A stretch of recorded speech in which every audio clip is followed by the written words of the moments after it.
Remember last Saturday when I threw up? It's not good. This Wednesday was very good. Best workout of my life. This workout consisted of a 2-mile warm-up, a 4-mile tempo section, 2 times 1 mile in the middle, another 4-mile tempo section, and a 2-mile cool down, totaling a little over 15 miles. Death awaits. Here we go. Bet.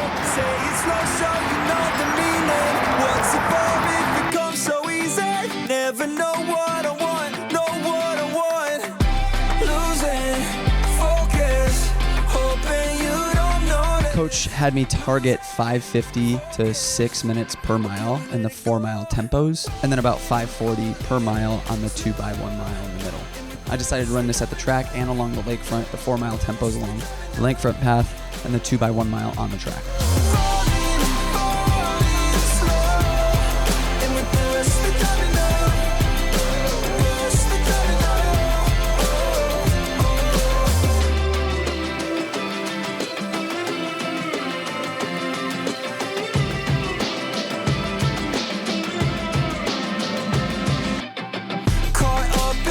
I feel sick, jump just to feel it in my stomach.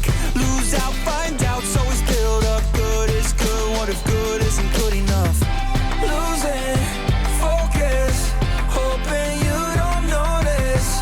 Losing focus, or can we let it go? In the first 4-mile tempo, I went 5:52, 5:51, 5:49, 5:46. Going north was brutal that day because there was a headwind, but going south, you had a strong tailwind.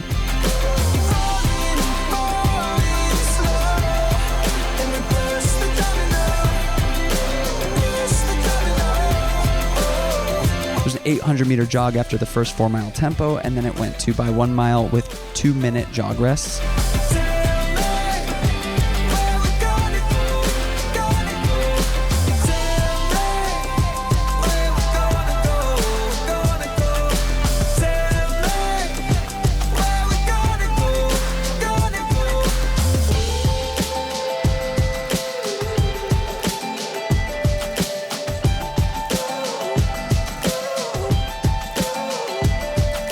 Each of those miles was right around 5:30, which blew my mind. My watch was saying that I was running it at about 5:15 to 5:20 pace, and it felt fairly comfortable, which was something very different than what I'm used to. So that felt really good to clock those two and gave me a ton of confidence going into the last 4-mile tempo.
I did 5:56, 5:51, and the tailwind with a 5:38 and 5:33 to close it out.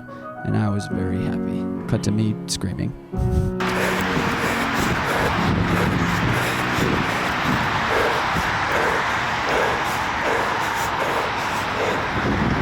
Woo!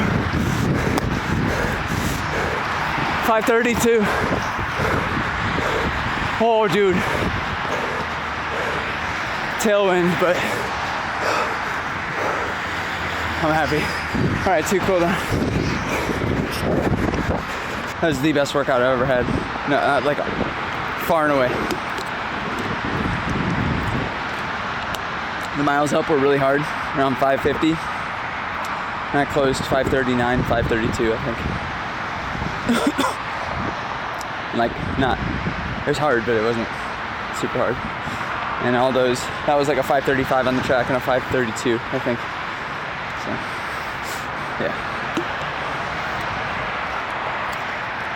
So, suck on that, Saturday. Okay, we have 1.4 left in cool down. Oh yeah, and Cyrus was really sweaty on Wednesday. Manual bike. It's hard work right there. Okay, well, that was unbelievable. That's definitely the point in the block where I'm like, okay, I am the fittest I've ever been. Like, no question. Fitter than last fall. Just needed some rest. This morning was the first time where I felt like there was a spring in my step. And I'm glad I didn't do this workout in the morning. I needed sleep last night. Got 7 hours, 15 minutes, I believe.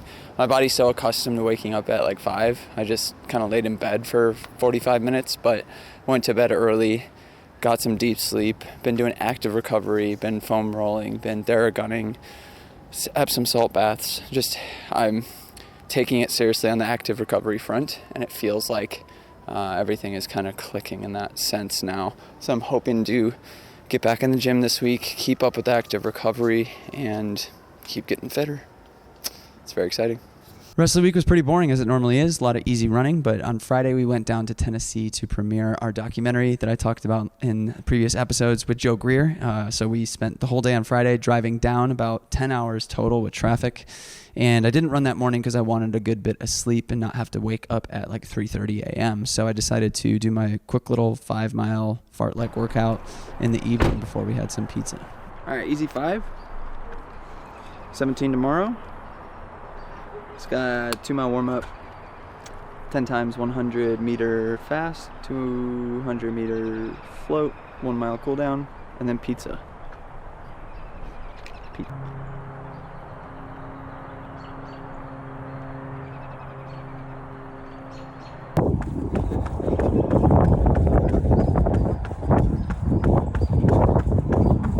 It felt serendipitous that Cyrus cut this reel about me racing in Chicago, because I raced most of that race with my buddy Sam Bland, and Sam lives in Nashville, so we got to link up and run with Joe, the subject of the documentary Moving Still, and the 3 of us with Sam's friend Joe, so the 4 of us ran 17 miles all together through Shelby Bottoms and East Nashville.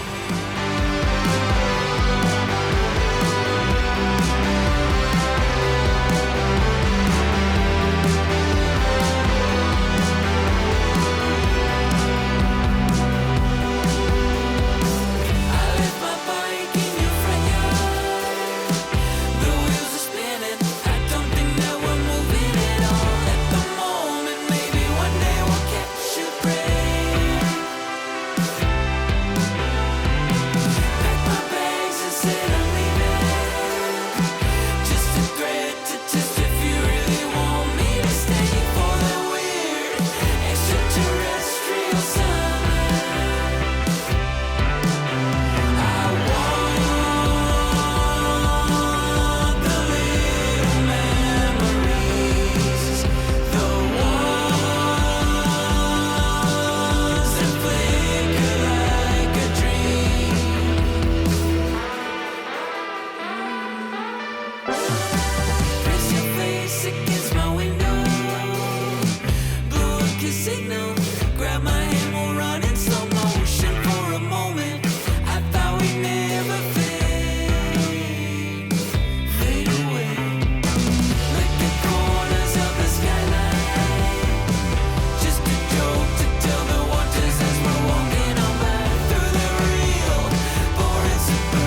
it continues to be so epic and so cool to make connections in the running world and to keep developing community in this way, because I had seen Sam's friend Joe for so long. It was great to get to know him, but we were picking up people along the way on the path at Shelby, and that was pretty wild to see by the end of the run. I think we were 7 guys deep, and rolling with a squad and like a flying V up this massive hill to end it, where we were running maybe a little bit faster than easy. It was supposed to be easy, sorry coach. But we had the best time. It was one of the coolest running mornings I've had, honestly, ever.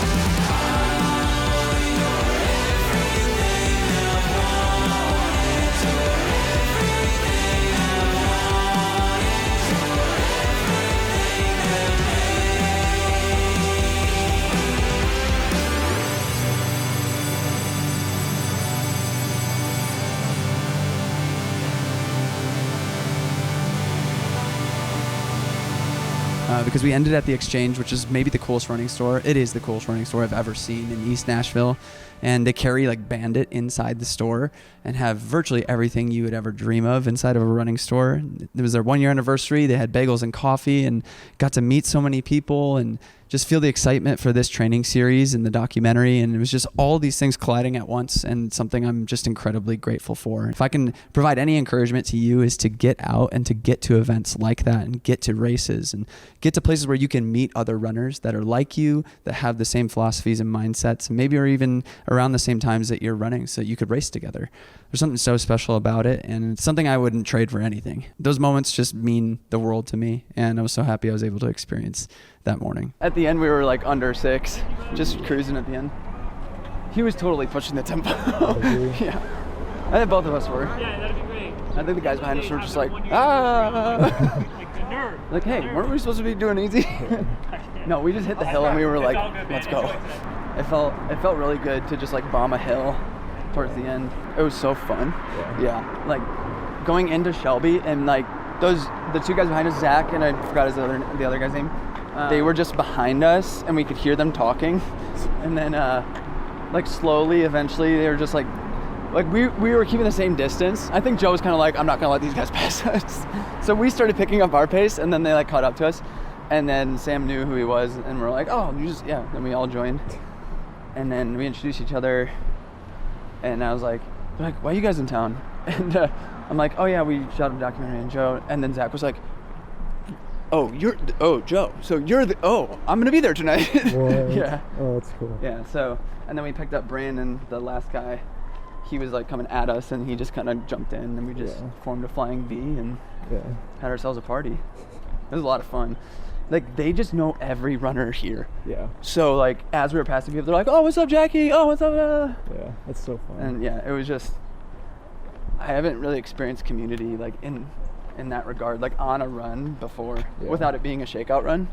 And that felt super special. It felt like the fastest 17 miler I've ever run. Yeah. Because it was just so enjoyable to chat and hang. Boston. We're like a month away.